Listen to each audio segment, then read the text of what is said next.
दोस्तों, मेरे school time में एक भैया मेरे बहुत अच्छे दोस्त हुआ करते थे जो मुझसे 1 साल सीनियर थे। तो उनका जो नेचर था वो बहुत हंसी मजाक वाला था। मतलब सबको हंसाते रहना उनकी आदत थी। तो रिसेस टाइम में जब वो मुझसे मिलते थे तो वे मुझे ऐसे ही हल्के फुल्के चुटकुले यानी जोक मुझे हंसाने के लिए सुनाया करते थे। तो उनके जोक सुनने के बाद मैं तो उनके सामने ऊपर से हंस देता था उनका मन रखने के लिए, लेकिन अंदर से मुझे उनके जोक पे बिल्कुल भी हंसी नहीं आती थी।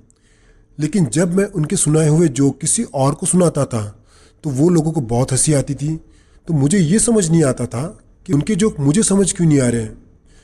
तो उसके बाद मैं कुछ ज़्यादा लोड नहीं लेता था और बात को भूल जाता था। दोस्तों, आज लगभग 25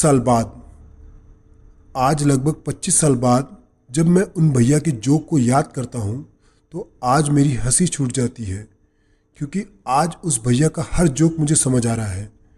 और ठीक उस भैया के जोक की तरह मुझे आज हर एक वो बात समझ आ रही है जो मुझे बचपन में मेरे कोच ट्रेनिंग के दौरान मुझे समझाया करते थे। लेकिन हम कभी कोई एफर्ट नहीं लेते थे ये समझने की कि कोच सर क्या कहना चाहते हैं और उनकी बातों के पीछे क्या कारण है। लेकिन आज मुझे उनकी हर बात समझ आ रही है जो वो मुझसे कहना चाहते थे।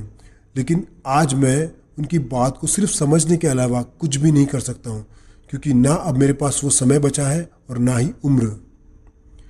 दोस्तों, एक खिलाड़ी की स्पोर्ट्स लाइफ वैसे ही बहुत कम होती है, लेकिन बहुत से खिलाड़ियों को ये भ्रम होता है कि अभी तो बहुत समय है, लेकिन वही समय कब निकल जाता है ये उन्हें पता ही नहीं चलता है।